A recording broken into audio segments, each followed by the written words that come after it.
Welcome back! My name is Ballerscuba. This is Video Games Over Time. We are still in 1986. Today, we're going to talk about Aliens. The story of Aliens takes us back to James Cameron. We have talked about James Cameron before. He was responsible for The Terminator. Cameron had also helped Sylvester Stallone script Rambo: First Blood Part 2. It was based on his script writing ability that led 20th Century Fox to reach out to him for a possible sequel to Alien. Fox was hesitant to create a sequel to 1979's Alien. They felt that the film's success was a fluke, and that a sequel to a horror film would be a disaster. On top of that, despite earning over $100 million with just a $9 to $11 million budget, Fox had used some shady accounting methods to declare Alien a financial loss. This resulted in Brandywine Productions suing 20th Century Fox for unpaid profits. This lawsuit was settled in 1983, with one of the terms being that Fox would finance the development of a sequel to Alien, although they were not required to distribute the film. This is what led Fox to reach out to James Cameron. In November 1983, Cameron submitted a 42-page film treatment for a possible Alien sequel, which he wrote in just 3 days. The studio did not have a good reaction. They stalled production and tried to sell the rights to the sequel. In July 1984, Fox had new management. This new management found the treatment for the Alien sequel and decided to pursue it. Cameron at the time was working on The Terminator, but production had stalled due to Arnold Schwarzenegger's schedule. Cameron would use this time to further develop the treatment for the Alien sequel, expanding it to 90 pages. He already had a story concept in mind, which he named Mother. Because Cameron did not have high hopes for The Terminator, he would spend quite a bit of his free time developing the Alien sequel. Cameron would submit the new script to Fox, who did like it.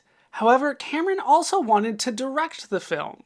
Since this was still before The Terminator was released, Cameron's only directing credit to that point was Piranha 2: The Spawning, and Fox was hesitant.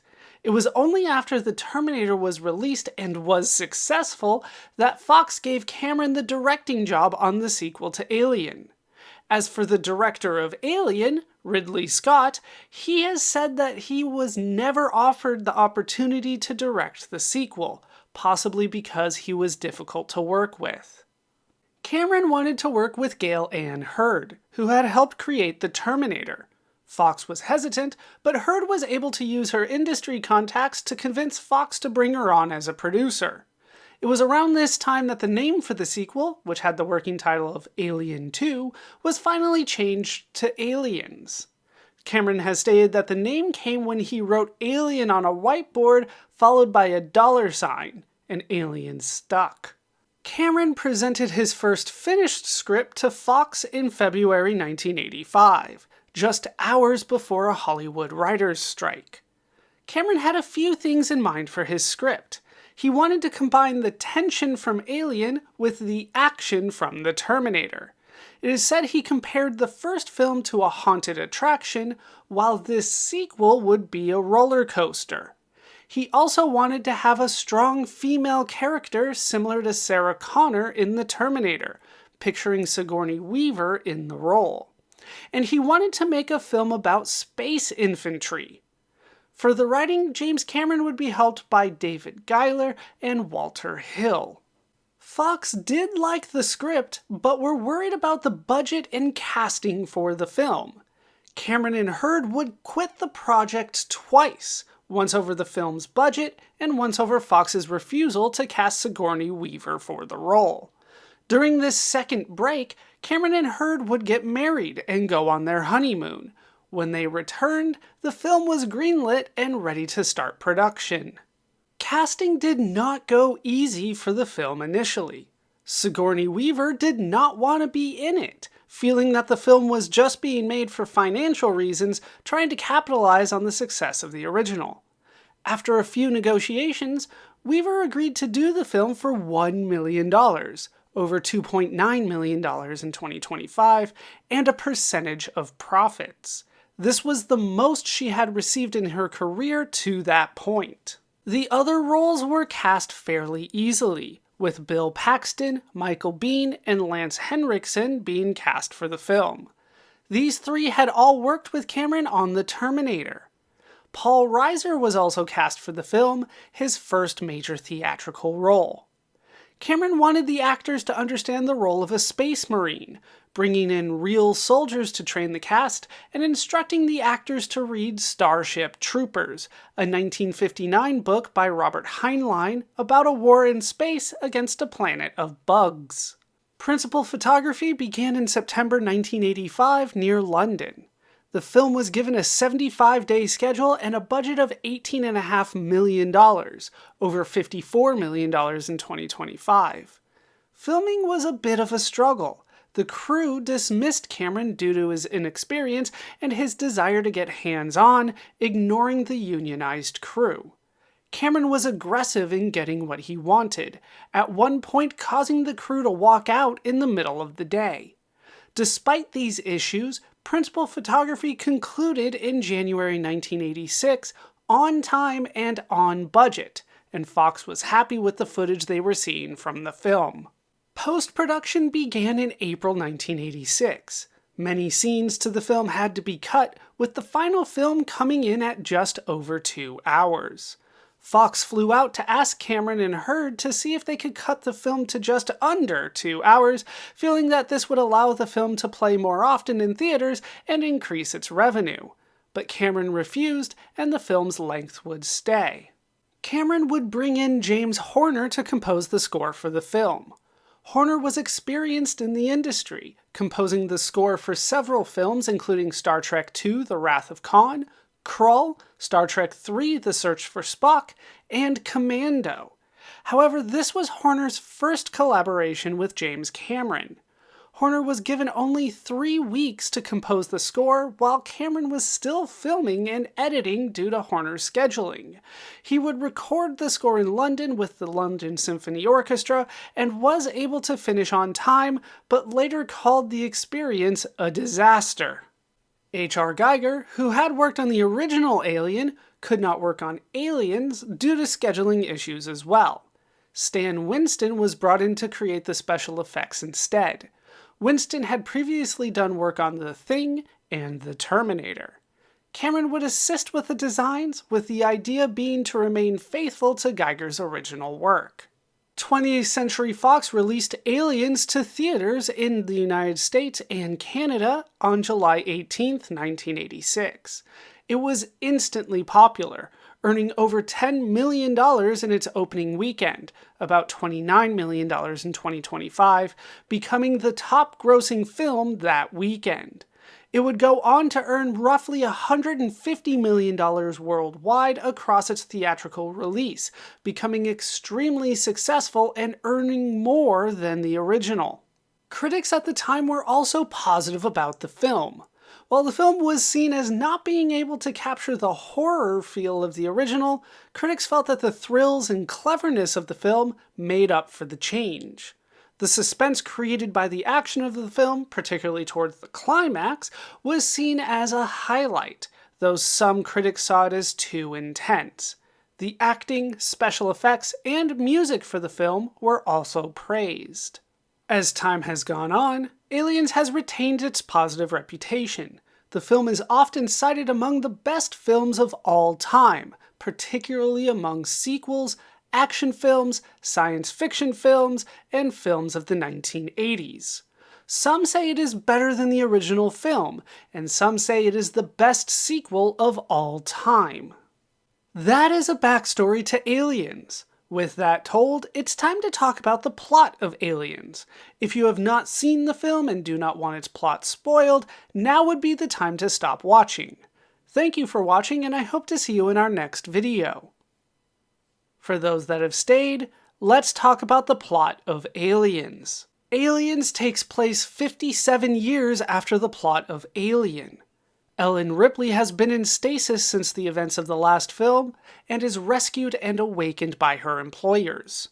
She explains what happened, but the company is skeptical about the claim of alien eggs on the moon from the first film, since there is terraforming currently happening there. Communication with the terraforming colony is lost, so the company asks Ripley to go with them to investigate what may have happened. Ripley agrees on the condition that the creatures are exterminated. Ripley is introduced to the colonial marines on board the spaceship Sulaco, but does not trust their android Bishop because of what happened with the last android. They arrive on the moon by dropship and find the destroyed colony with 2 live alien facehuggers in tanks. They find no bodies or any colonists except for a young girl nicknamed Newt. They are able to find where the colonists went and head down to their location. There, they find the remains of the battle between the colonists and the aliens, with the colonists serving as incubators for the aliens' offspring. An alien bursts from one of the colonists' chests, and the Marines kill it. This wakes several adult aliens who then ambush the Marines, killing and capturing many of them. Ripley then takes command, taking control of the armored personnel carrier and ramming it into the alien nest to rescue the Marines. The dropship is ordered to recover the survivors, but an alien on board kills the pilots and crashes it into the station. Ripley and the survivors barricade themselves inside the colony. Ripley finds out that the colonists were ordered to investigate and recover the alien eggs, hoping they could be used for profit by using them in biological weapon research. Ripley wants to expose them, but she finds out from the android Bishop that the dropship crashed into the power plant's cooling system, and the power plant will soon overheat and explode, which will destroy the colony. The company representative, Burke, offers to go to the transmitter and remotely pilot the dropship to the surface. Ripley and Newt fall asleep in the medical lab, but wake up and find themselves trapped with 2 released facehuggers. Ripley triggers a fire alarm and the Marines rescue them, killing the aliens.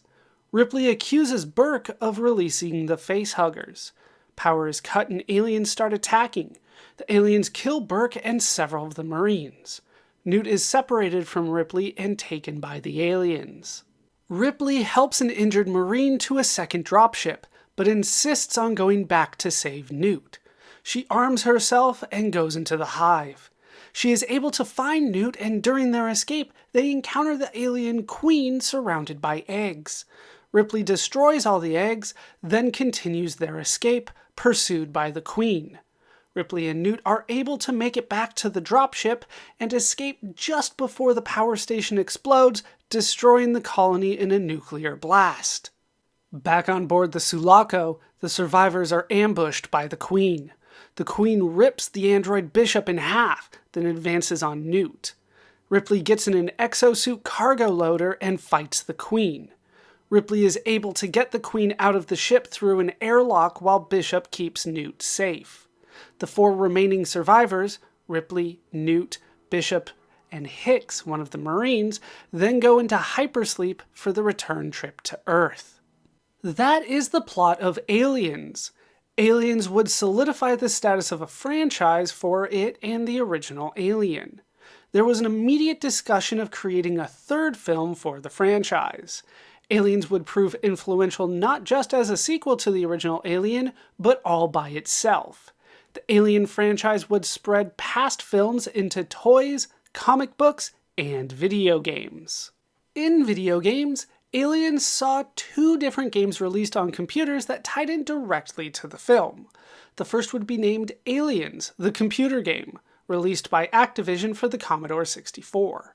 Produced by Brad Freger with music from Russell Lieblich, this game is a series of 6 mini-games, which allow the player to play out scenes from the film, including piloting a dropship and fighting aliens.